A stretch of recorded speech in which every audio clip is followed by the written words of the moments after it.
성경 66권 가운데 가장 중요한 부분이 창세기가 아닐까 생각이 듭니다. 왜냐하면 이 창세기 안에는 66권 모든 말씀의 진리가 다 들어있어요. 그리고 하나님의 계획이 다 들어있어요. 뭐냐 하면 사실은 이런 부분에 대해서는 모르실까봐 말씀드리겠지만 우리 개혁주의 말고 다른 교파들은 이렇게 성경을 해석하지 않아요. 뭐냐면 근데 다만 우리 개혁주의는 창세기에서부터 계시록까지 총 성경 66권 전체를 하나의 하나님의 구속사적 관점으로 바라봅니다. 그것이 사실은 건강한 거고 또 그 바탕으로 구속사적 관점으로 성경을 봐야지만 우리가 바른 이해를 할 수 있고 바른 해석을 할 수 있는 거예요. 근데 그 일부를 개인적으로 해석하려고 하다 보면 오류가 나올 수밖에 없어요. 근데 많은 또 여러 교파들이 개혁주의를 따르지 않는 교파들이 좀 다르게 성경을 해석하거나 이 구속사적 관점을 우리는 믿음의 대로 이어나가죠. 아담에서부터 진짜 내 할아버지, 내 아버지, 내 아들 이렇게 그 피의 혈맹을 따라 우리 족보를 따르지 않더라도 믿음의 그 대를 이어나가는 거에 대해서 우리는 해석을 합니다. 그래서 아담을 바라보면 마치 나의 모습을 보는 듯하게 해석되는 것이 당연한 거예요. 그리고 아무리 우리가 위대하다 하는 성경의 인물들 있잖아요. 아브라함, 이삭, 야곱, 또 하나님 너무 사랑하시는 다윗, 그죠? 또한 많은 사도들도 있고 또 제자들도 있고 많은 인물들이 있습니다. 그들 또한 그들의 모습 또한 가만히 살펴보면 우리는 막연히 그냥 와 이분들 대단하다 할지 모르겠지만 성경을 자세히 읽다 보면 묵상하다 보면 아브라함도 그 위대한 믿음의 조상이라 하는 아브라함도 이러한 모습들이 있었구나. 근데 이 모습이 또 나에게도 있구나 하는 부분들이 많거든요. 왜냐하면 사실은 우리의 믿음의 대를 이어나가는 이 시대에 우리들 또한 그 믿음의 대를 이어나가는 거죠. 아담으로 아브라함으로 또 다윗으로 또 예수 그리스도를 통하여 이어지는 그 믿음의 계보를 사실은 이 시대에 우리들도 써 나가야 되는 거죠. 왜냐하면 우리만 믿고 그걸로 구원받고 끝나는 것이 아니라 우리의 믿음을 우리의 다음 세대, 우리의 자녀들에게 반드시 물려줘야 되기 때문입니다. 그래서 우리 구속사적 관점에 따라서 바라볼 때에 우리가 66권 전체를 다 보지 않더라도 창세기만 우리가 바르게 알아도 우리는 하나님의 뜻과 계획을 어느 정도는 이해할 수 있고 또 다른 성경 또한 해석할 수 있어요. 이해할 수 있어요. 왜냐하면 이 창세기가 쓰여진 목적이 있기 때문에 그래요. 창세기가 쓰여진 때는 언제인가요? 모세오경이라고 하는 유대인들은 토라라고 하죠. 창세기, 출애굽기, 레위기, 민수기, 신명기 이 5권 성경을 모세오경이라고 우리는 얘기하지만 또 유대인들은 이걸 토라라고 해서 율법의 근원이라고 중심이라고 생각을 합니다. 근데 이 5권은 대부분의 신학자 또는 목사님들이 출애굽 이후에 하나님께서 이스라엘 백성들을 종되었던 애굽에서 이끌어내셔서 광야로 이끌어내신 다음에 모세를 통해서 시내에 산 언약을 맺으시고 그 다음에 그 광야에 있는 그때에 하나님께서 이 5권 모세 율법을 모세를 통하여 기록하게 하셨다라고 생각하는 것이 대부분의 바른 해석입니다. 그렇다면 창세기 또한 그 전에 아브라함 시대 때보다 그 전에 쓰여진 게 아니라는 거죠. 기록은 우리가 태초에 하나님이 천지를 창조하시니라 하면서 창조 때부터의 기록이 되어 있지만 쓰여진 당시는 하나님께서 택한 백성으로 선택하시고자 야곱으로 하여금 애굽으로 내려가게 하시고 애굽에서 그 큰 대국의 보호를 받음으로써 사실은 종살이 살았다고 하니까 우리는 하나님께서 마치 이스라엘 백성들을 버려두셨다 생각할 수도 있겠지만 우리가 창세기를 부분 잘 해석해 보면 구속사적 관점에서 바라보면은 하나님께서 애굽에 내려보내시고 또한 종살이를 하게 하셨던 것도 하나님의 뜻이었다.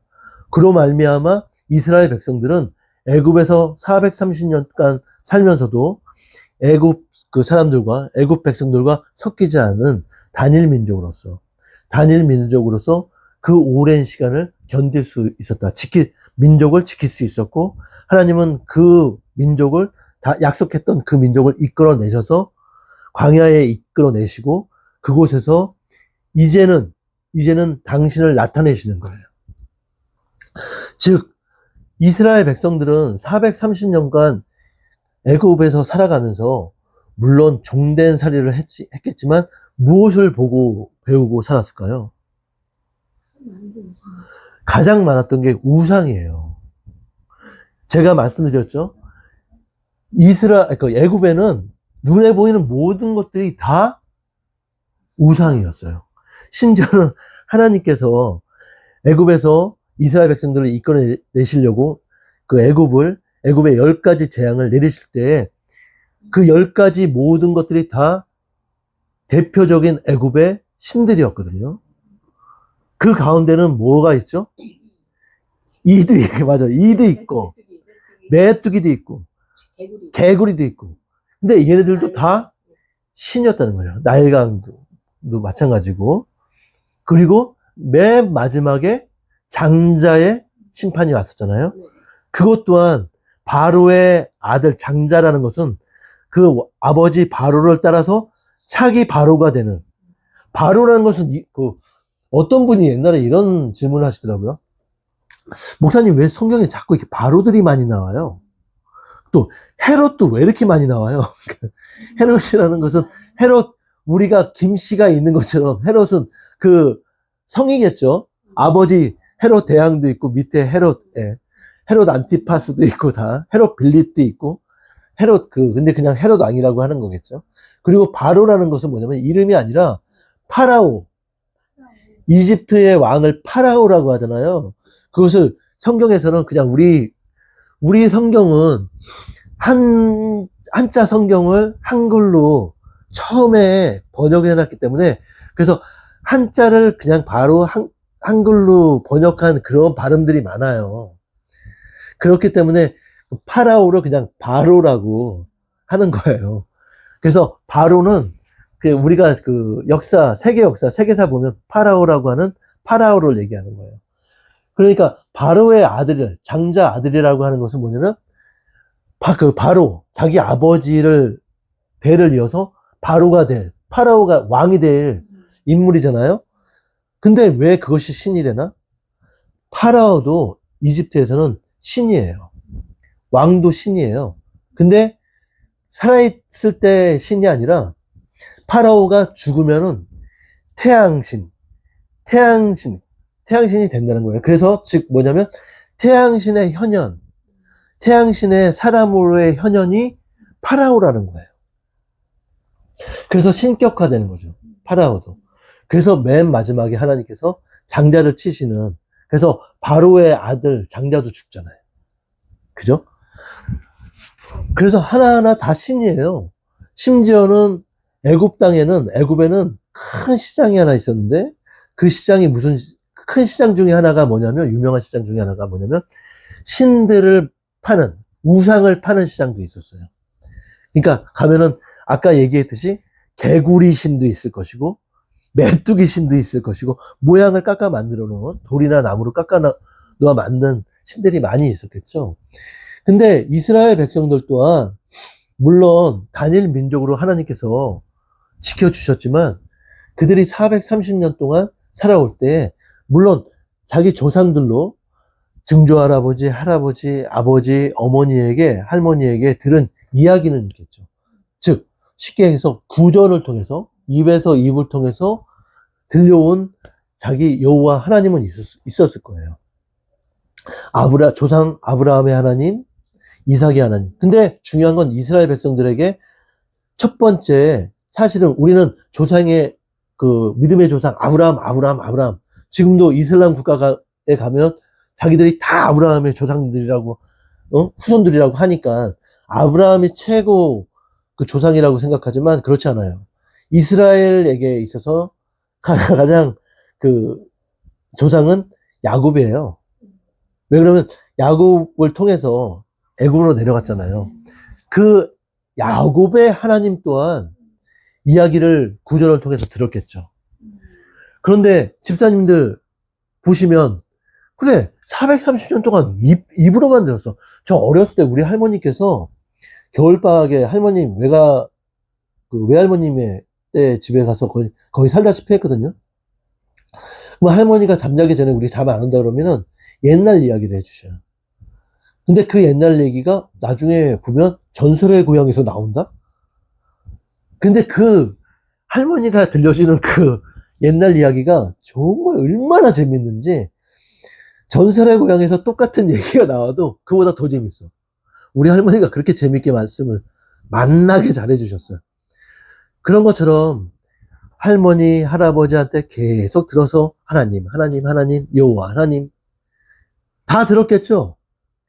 근데 듣기만 했지 이스라엘 백성들은 그 하나님이 어떤 하나님인지 그 하나님이 어떤 모습이신지 우리에게 어떻게 역사를 하시는지 하나도 아는 게 없어. 알 도리도 없고. 그렇기 때문에 이들에게 하나님은 어떻게 비춰졌을까요? 각자 자기가 상상을 했겠죠. 하나님은 이런 분인가? 저런 분인가? 우리가 이런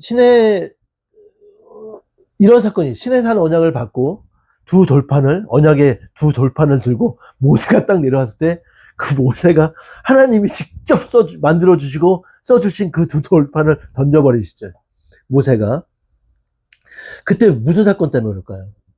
모세가 시내산에 올라가서 40일 동안 내려오지 않으니까 많은 백성들이 불안하기 시작한 거야.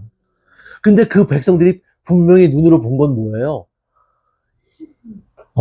출애굽 전에 하나님께서 애굽에 내리신 10가지 재앙도 보았고, 심지어는 대탈출 때에, 홍해가 앞을 막고 있을 때에, 뒤에서는 바로의 군대가 쫓아올 때에, 하나님께서 밤새도록 돌풍을 일으키셔서 홍해가 갈라지고, 심지어는 갈라진 홍해 사이의 길이 마르게 해주셔서 그 길로 그 홍해를 건너 나오게 하시고, 이런 모든 기적을 봤던 이스라엘 백성들이 모세가 40일 동안 안 내려오니까 그때를 못 참고 불안해서 아론에게 달려가서 불평불만을 토하죠. 그때 아론이 뭐라고 그래요? 너희들이 애굽에서 가지고 나온 금들을 가지고 나오라고 하죠. 가지고 나오라. 그때 막 사람들이 갖다 막 바쳐요. 그걸 녹여서 금송아지를 만들어요. 그때 우리는 사실을 이해 못 하시는 분들 굉장히 많아요. 아니, 아론 하면은, 야, 진짜, 애굽에서 나와서 첫 번째 대제사장이 되는, 첫 번째 대제사장이에요. 하나님께서, 그것도 하나님이 세우시잖아요. 리더였던, 이스라엘 백성들을 애굽에서 이끌어내셨던 모세를 대제사장으로 세우지 않으세요. 그 질서를 따라서, 레위 지파의 질서를 따라서 그 형 아론을 대제사장으로 세운단 말이죠. 그리고 또한 우리가 알고 있는 아론은 어떤 아론이에요? 모세가 하나님 앞에 말씀하잖아요. 하나님께서 너 가서 내 백성 이스라엘을 애굽에서 이끌어내라 했을 때 모세가 제가 가서 무슨 말을 합니까? 저 혀가 둔해서 말할 줄 모릅니다. 그랬을 때 하나님께서 여기서도 이 혀가 둔하다는 말은 나중에 다시 설명해 드릴게요. 하나님께서 모세에게 하신 말씀이 뭐냐면 말 잘하는 아론이 있지 않느냐라고 얘기하세요. 거기서 진짜 아론이 말빨이 세야 되는 게 아니에요. 여기서 그래서 하나님께서 모세에게 도울 자로 아론을 붙여주시고 그 아론은 하나님과 하나님의 그 대변인 대언자이신 대리자인 모세를 또 대리해서 바로에서 말을 선포했던 그죠? 위대한 인물 중에 하나죠. 그랬던 아론이 그리고 아론의 말을 통해서 또 아론의 눈에서 하나님의 그 역사하심이 다 나타났단 말이죠. 그랬던 아론이 어떻게 모세가 40일 동안 잠깐 자리 비운 사이에 백성들이 불평불만한다고 해서 너희들 금 갖고 나와라 해서 금송아지를 만들어서 자 봐라 금송아지를 만들어 놓고 이게 하나님이다 할 수가 있었을까? 약간 배신감 들지 않으세요? 솔직히 이해가 안 되잖아.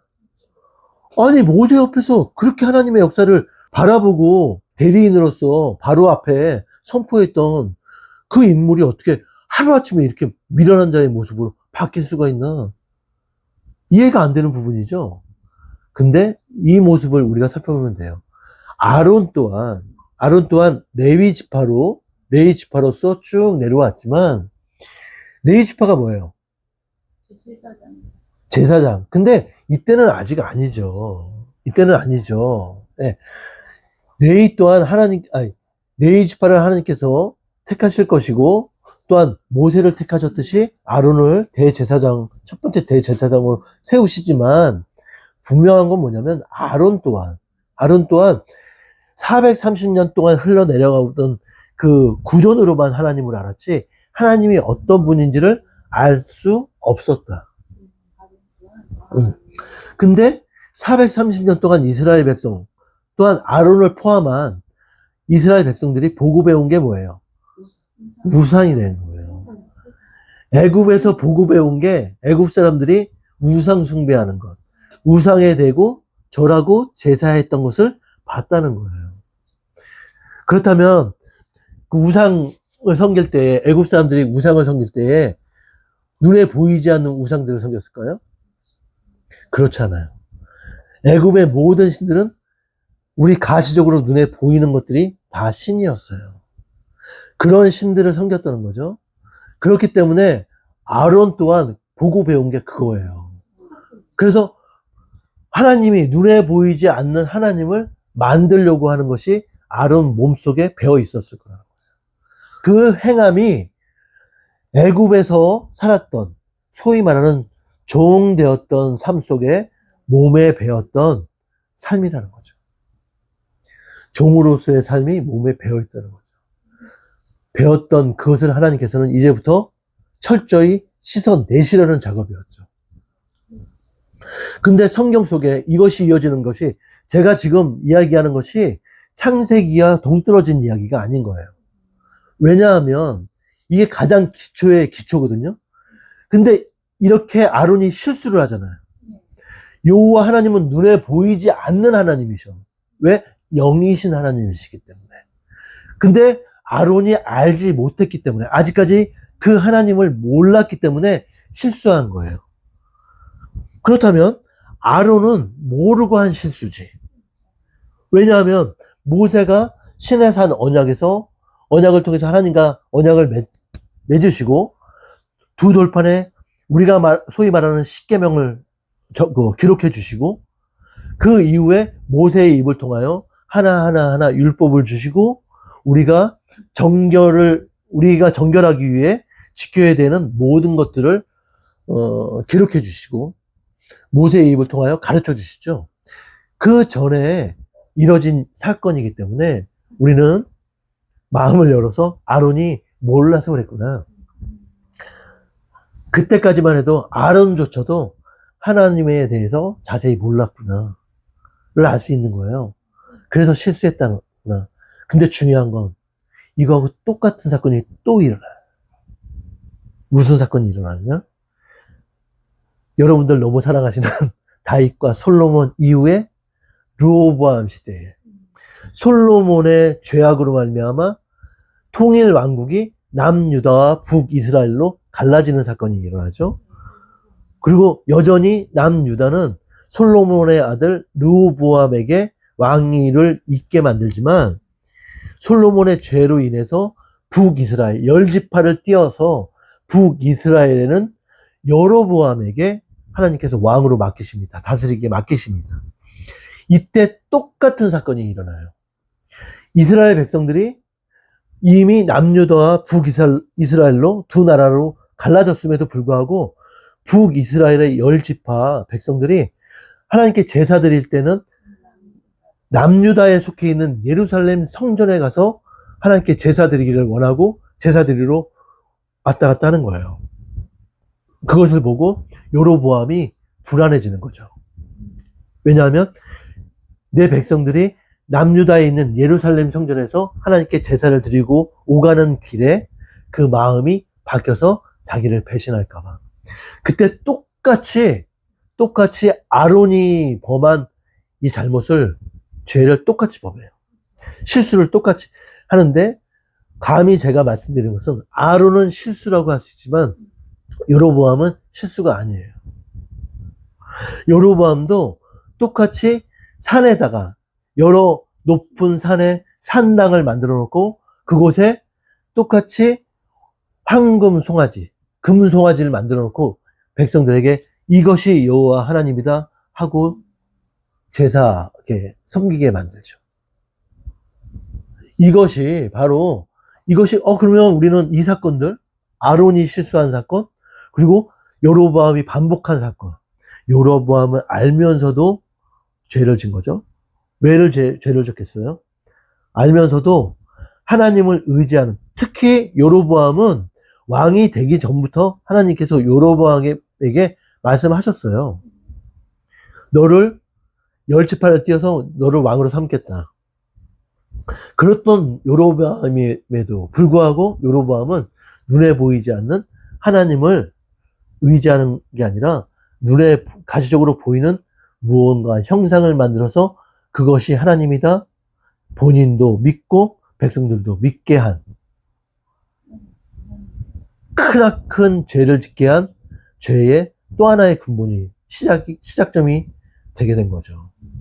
그래서 하나님께서는, 그래서 북이스라엘은 저주를 받는 거예요. 그래서 북이스라엘의 왕조는 끝까지 가지 못해요. 9번의 왕조가 바뀌어요. 자, 이것을 왜 말씀드리냐면, 이 지금 아론이 실수한 죄, 또 여로보암이 자기의 불안함으로 말미암아 가시적으로 눈에 보이는 황금 송아지를 만들어 놓고 이것이 여호와 하나님이다 선포하고 백성들로 하여금 믿게 하는 것, 이것이 지금 이 시대에도 내려오고 있다는 거예요. 근데 이 진리를, 이 관점에서 우리를 돌아보지 못하기 때문에 계속 이 시대에도 교인이라고 하는, 그리스도인이라고 하는 교인들이, 나 주의 종이라고 하는 목사들이, 직업 삼은 목사들이 실수하는 것들이 이거예요. 뭐냐 하면 내가 여호와 하나님을 섬기는 것이 아니라 착각하는 거죠. 내가 만든 하나님을 따로 만들어 놓고 그 하나님을 믿으면서 나는 잘 믿는다는 거예요. 긴장하셔야 돼요. 정신 차려야 돼요. 내가 평생을 주일날 예배 드린다고, 나 수요 예배, 금요초라, 새벽 기도, 주일 예배 한 번도 안 빠졌어, 나 교회 다녔어, 그런 교인들은 구원 못 받아요. 정신 차려야 돼요.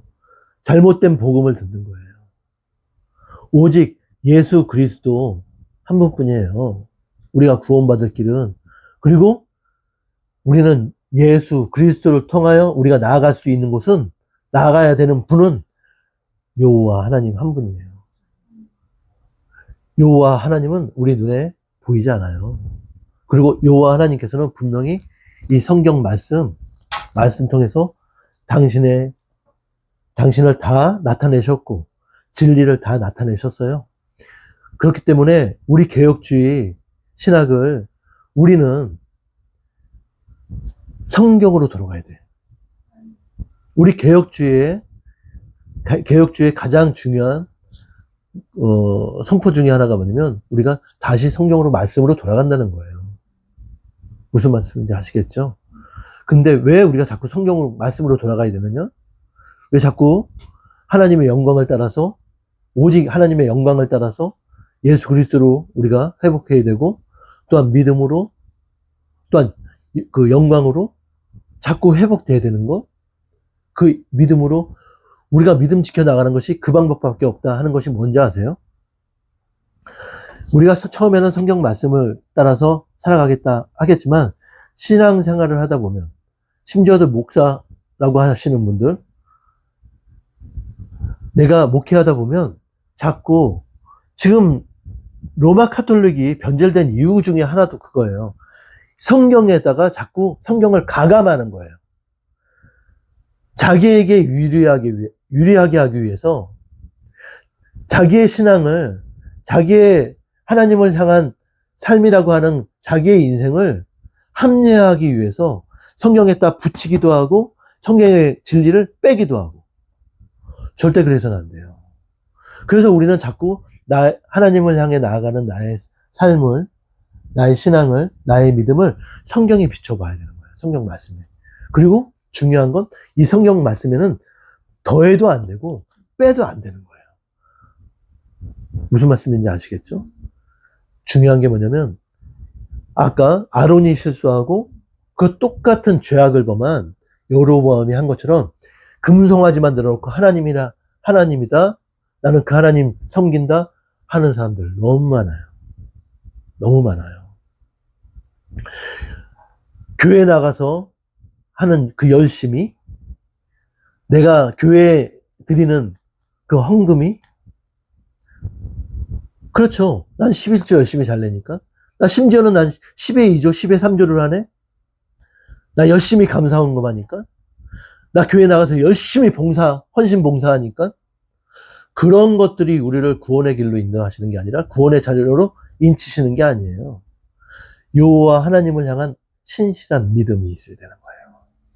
예수 그리스도로 말미암아 우리는 하나님께 나갈 수 있는 거예요. 즉, 이 시간부터 우리가 긴장해야 될 건 뭐냐면 혹여 내가 그 하나님을, 내가 만든 하나님을 내가 착각하고 이것이 하나님이다 하고 섬기고 있는지 않는지, 내가 내 자신에게 혹여 속고 있지 않은지. 제가 분명히 말씀드렸어요. 사단은 우리에게 지금 이 시간에도 야, 너 하나님께 예배드리지 마. 너 하나님 믿지 마. 너 교회 나가지 마. 너 예배 자리, 은혜 자리 나가지 마. 이거는 아예 초신자들한테 하는, 그죠? 진짜 수준 낮은 방법이죠. 근데 지금 여러분들 말씀을 사모하며 지금 어려운 상황을 주님께 맡기고 해결하며 나아가고자 하는, 내 삶을 주님께 맡기고자 하는 수준의 여러분들에게는 사단이 그렇게 단순하게 우리를 넘어뜨리려고 하지도 않아요. 왜냐하면 걔네들 단수가 얼마나 높은데 그렇게 하지 않아요. 간접적으로 우리를 속이죠. 우리를, 하와는 바보 같아서 하나님께 넘어갔을까요? 그렇지 않아요. 그렇지 않아요. 예. 그렇지 않아요. 뱀의 그 간교함에 넘어갈 수 있는 상황이 여지를 내어줬기 때문에 그런 거예요. 그죠? 그렇기 때문에 사단이 지금 이 시간에 뭐라고 할까요? 야, 이게 열심이야. 이게 하나님 섬기는 거야. 이게 하나님이야. 하라고 이렇게 하면서 우리에게 거짓 것을 우리에게 자꾸 내밀겠죠. 근데 그것이 우리들이 눈에 보기에는 그럴듯해 보이겠죠. 야, 너 이 정도 그 교회에서 헌신했으면 돼. 야, 이 정도 했으면 되지 않냐? 아니죠. 내가 아무리 열심을 내고 내가 아무리 헌금을 많이 해도 그 마음에 진정한 감사가 없고 그리스도의 마음에 그리스도의 소망이 있는 헌신이 아니면, 우리 그리스도 예수님께서, 제가 지난 시간에 말씀드렸죠? 예수님께서는 악한 죄악의 그런 그 악한 것들, 사단의 그 저급한 사단의 시험까지 받아주실 만큼 하나님은 그 하나님이신 예수님은 자신을 낮춰서 이 땅에 오셨다는 거예요. 그런 낮은 자의 모습, 그런 겸손의 모습이 내 마음, 내 헌신 속에, 내 교회 나가서 헌신하는 그 헌신 봉사 속에, 내가 표현하는 그 사랑 속에, 내가 드려지는 하나님을 향한 감사 속에 있지 않고서는 거짓이라는 거예요. 왜? 내 마음 표현하자고. 내 마음 표현하자고. 아, 나 11조 했는데 뭐. 나 감사한금 했는데. 나 요번 주에 식당 봉사 했는데. 나 하나님 앞에 할 거 다 했는데. 아니에요, 아니에요. 그런 거 안 해도 돼요. 심지어 믿음 없으면 11조 안 하셔도 돼요. 11조는 내 믿음이 있을 때에 주님을 향한 내 삶의 감사를 표현하는 표현일 뿐이에요. 가장 중요한 건 뭐냐면 내 삶의 주관자 되시는 분이 여호와 하나님이시고 그 하나님의 사랑으로 내가 오늘 하루하루를 평안함으로 살아가는구나. 이것을 하나님께 감사함으로 표현하는 그것이 감사고 11조인 거예요. 그것이 하나님의 것을 도둑질하지 않는 거예요. 자, 보세요. 이런 관점으로 우리는 많은 이스라엘 백성들은 실수할 수 있어요. 근데 그 실수한 이스라엘 백성들에게 하나님께서 창세기를 통해서 말씀하셨어요. 나는 이런 하나님이다. 나는 이런 마음으로 너희들을 만들었다. 하시는데도 이스라엘 백성들은 실수하는 거예요. 잘못하는 거예요. 죄를 짓는 거예요. 이렇기 때문에 처음에 제가 말씀드렸죠. 아론은 실수라고 칠 수 있어요. 그러면 이런 사람 이렇게 말씀하실 수 있잖아요. 아니, 아론은 왜 똑같이 죄를 졌는데, 아론에 나서, 모세가 내려와서 여호와의 율법에 서지 않는 자들은 어떻게 돼요? 다 죽임을 당하잖아요? 그죠? 근데 대표로 금 가지고 와라? 금송아지 만들어 놓고 이게 하나님이다 했던 아론은 왜 말짱해? 왜 안 죽이셔? 왜일까요? 아직까지 하나님께는 이스라엘 백성에게 두 번째 언약이 없기 때문에, 근거 삼으실 언약이 없기 때문에요. 신에서 언약은 제가 뭐라고 말씀드렸죠? 하나님과 택한 백성의 혼인 언약과 마찬가지라고 그랬어요. 그때 모세를 통해서 언약을 맺으시죠? 아직까지 그 전인 거예요. 손포되기 전. 그죠? 즉 뭐냐면 하나님께서 이스라엘 백성들을 하나님의 택한 백성으로 세우시려고 애굽에서 이끌어내셨지만 아직까지 그들의 죄를 물을 율법이 세워지지 않았어요. 법이 세워지지 않았다는 거예요. 그러니까 죄는 죄인데 잘못은 잘못인데 그 죄를 정죄할 만한 법이 근거가 없는 거예요. 근데 그렇다면 모세의 시내산 언약 이후에는 어떨까요? 그 죄는 근거가 세워지는 거죠. 근거가 세워지는 거죠. 자, 그래서 세워주신 게 창세기에서부터 모세 오경을 통해서 하나님께서는 분명히 하십니다. 분명히 하셔요. 자, 그렇다면 우리가 창세기를 읽을 때 어떻게 읽어야 될까요? 창세기는 어떠한 신화가 아니에요. 그리고 하나님께서 택한 백성들이나 이 세상을 향해서 야, 내가 세상을 이렇게 창조했어. 내가 지구를 이렇게 만들었다. 그런 설명을 하시는 게 아닌 거예요. 그런 관점에서 보니까 맨날 첫째 날 만드신 빛이 뭐다 하면서 맨날 신비한 거야. 안 그래요. 그런 관점에서 보니까 네 번째 태양을 만드는 이상한 소리 하는 거예요. 이상한 소리. 그리고 발뒤꿈치를 물렸네 어쩌네. 하나님께서는 창세기를 통해서 말씀하시는 것이 뭐냐면 내가 태초에 이런 마음으로 세상을 만들었는데 그것은 너희들을 위한 거야. 그리고 내가 너희들을 위해 만들었을 때 너희들이 그것을 어떻게 누리는지 나는 보고 싶었어. 그리고 난 너희들로 하여금 바라는 것이 없어.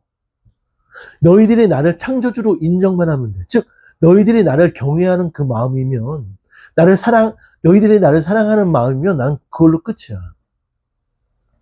그거 하나면 내가 너희들을 위해 만들어 놓은 이 모든 것들을 너희들은 영원히 누릴 수 있어. 라고 하시는 거예요. 하지만 너희들이 그걸 지키지 못했어. 하지만 나는 너희들을 사랑해. 그리고 여전히 이 세상은 너희들을 위한 거야. 그 말씀 하시는 거예요. 그리고 나는 너희들을 사랑하기 때문에 너희들을 향한 나의 사랑은 변함이 없기 때문에 지금 너희들을 끝까지 구원의 자녀로 삼으려고 너희들을 죄되었던 애굽에서 이끌어내서 다시 시작하려고 하는 거야. 그것이 그 하나님이 너희들의 하나님이고 그 하나님은 너희들이 지금까지 봤던 애굽의 그 신들처럼 가시적으로 너희들의 눈에 보이는 그런 우상이 아니란다. 그 말씀을 하시는 거예요. 즉, 너희들의 눈에 보이지 않지만 너희들을 위한 나의 창조는 완벽하단다. 너희들에게 누리라고 만들어 놓은 이 세상은 완벽해. 너희들이 두려워할 일이 없어. 근심할 일이 없단다. 나와 함께 한다면. 나를 세상의 창조주로 너희들의 인생의 삶의 주권자로 너희들이 인정만 한다면 근심 걱정할 것이 없단다. 를 이야기하시는 게 창세기인 거예요. 이것을 하나님이 어떻게 창조하셨네, 어쩌네. 그거는 초등학생들이 하는 얘기예요, 초등학생들. 유치원생들이. 즉, 그래서 오늘은, 창세기 1장만 살펴봐도 우리가 반은 알아요. 그래서 우리가 1장 1절 한번 볼게요. 다 같이 한 목소리로. 태초에 하나님이 천지를 창조하시니라. 여기서 말씀하시는 하나님께서 지금 광야에 나와 있어. 애굽에서 나와서 광야에 있는데 이 광야에 있는 이 이스라엘 백성들은 전혀 하나님이 어떤 분인지 몰라. 그리고 자기들이 살고 있는 이 세상이 어떤 세상인지도 몰라. 아무것도 모르는 이스라엘 백성들에게 하나님께서 무엇을 가장 먼저 이야기하시냐면 태초에 하나님이 천지를 창조하셨다라고 당신을 나타내시는 거예요. 이거는 당신을 나타내시는 것이죠. 당신께서 얘들아, 내가 이 세상을 창조한 신이야. 좀 제발 믿어줄래? 이런 게 아니라는 거예요. 선포라는 거예요. 선포. 태초에 하나님이 천지를 창조하셨다. 이것은 사실이니 니들이 믿든 안 믿든 상관이 없어. 너희들이 믿든 안 믿든 바뀌는 게 아니야. 사실이기 때문에. 그러면서 말씀하시는 것은 태초에, 그죠? 베레시트라는 단어인데 이것은 제가 언젠가 한번 신약성경 우리가 오가면서 말씀 나눌 때 요한복음에 쓰여진 베레시트, 태초에라는 것과 해서 우리가 조금 시제를 좀 다르게 우리가 이해하자라고 설명드린 적이 있어요. 근데 그것은 우리가 이해하기 편하게 생각하기 위해서 시제를 좀 다르게 생각하자. 창세기에서 말하는 베레시트보다 요한복음에서 말하는 베레시트가 좀 앞서다고 좀 이해하시는 게 편하실 것이다 말씀을 드렸지만, 사실은 이 베레시트라는 히브리어 단어에는 뭐 특별히 시제를 말할 필요는 없어요. 왜냐하면 이 태초에는 하나님께서 창조에 대해서 계획하시고 완성하신 거에 대해서 완전하다는 것을 표현한 거예요. 완전하신 하나님의 계획과 이루심을 표현하는 태초인 거예요. 이 태초라는 것은 하나님의 창조에 대한 계획과 완성하심이 완전하시다는 그 완전하신 시간적 개념을 얘기하는 거예요. 그리고 베레시트 바라 엘로헤임이거든요. 그 히브리어로 제가 일부러 뭐 자랑하려고 나 히브리어 안 해. 히브리어 안 해. 일부러 자랑하려고 하는 게 아니라 저는 언어학자도 아니고 제가 무슨 어떤 교수님도 아니고 해서 제가 뭐 히브리어를 잘하는 거 아니에요. 대신 지금 강조하려는 게 뭐냐면 베레시트 바라 엘로힘 태초에 창조하셨다 하나님이 이거든요. 순서대로 얘기하면. 근데 중요한 게 뭐냐면 여기서 바라라는 베레시트 바라라는 거 창조하셨다라는 것은 이 바라라는 단어는 언제 쓰여지는 바라냐면 우리가 뭔가를 개발했다, 발명했다,